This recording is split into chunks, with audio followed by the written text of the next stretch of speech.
Extension of కాకి నక్క కథ.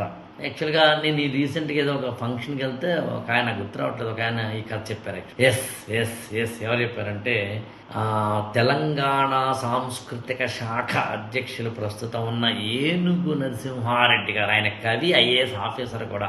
ఆయన చెప్పారు. యాక్చువల్గా ఆయన చెప్పిన కథ నాకు చాలా కొత్తగా అనిపించింది. నా దగ్గర దీని ఎక్స్టెన్షన్ కథ తాబేలు కుందేలు కథ ఉంది. అది ఇక్కడ ఈ షార్ట్లో సరిపోదు కాబట్టి నేను వేరే షార్ట్లో చెప్తా. కాకేమో కొమ్మ మీద ఉంటుంది, చెట్టు కొమ్మ మీద. నక్కేమో కింద ఉంటుంది. కాకి నోట్లోనేమో బన్ను ఉంటుంది, రొట్టె. ఇప్పుడు కాకి నోట్లో ఉన్న రొట్టె ముక్క తినాలనే కుటిలమైన నక్క ఏం చేస్తుందంటే, కాకి కాకి నీకు సింగింగ్ నేర్పుతాను అంటే, పాప అమాయకురాలైన ఓల్డ్ వెర్షన్ ఆఫ్ కాకి ఏం చేసిందంటే, నేర్పు అని ఓపెన్ చేస్తే నోరు బన్ను కింద పడితే పాట నేర్పడం దేవుడెరుగు, నక్క మాత్రం రొట్టె పట్టుకుపోయింది అనేది పాత కథ.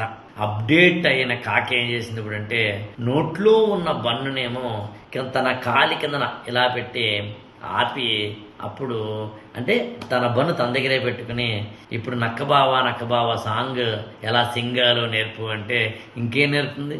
సాంగ్ నేర్పడం కాదు కదా నక్కగారి ప్లాన్.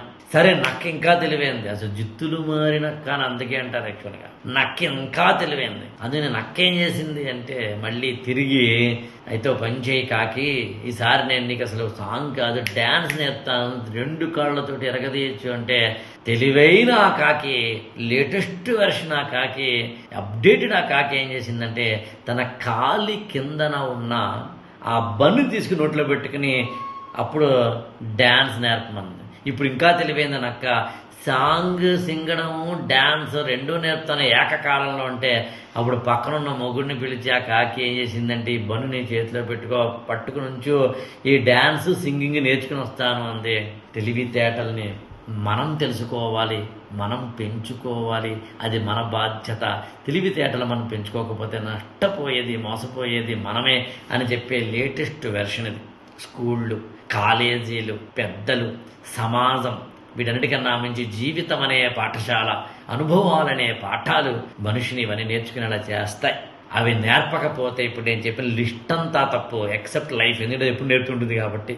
అది మినహాయిస్తే నేర్పాల్సిన బాధ్యత పెద్దలకి ఉంది, నేర్చుకోవాల్సిన బాధ్యత పిల్లలకి ఉంది. లేకపోతే అమాయకంగా ఉండిపోయి జిత్తులు మారి వాటి ఎత్తులకి మనం పడిపోయి చివరికి చిత్తైపోతాం. ఎత్తులకు పై ఎత్తు వేసేదే అసలైన ఎడ్యుకేషన్. ఈ ఛానల్ని లైక్ చేయండి, షేర్ చేయండి, సబ్స్క్రైబ్ చేసుకోండి.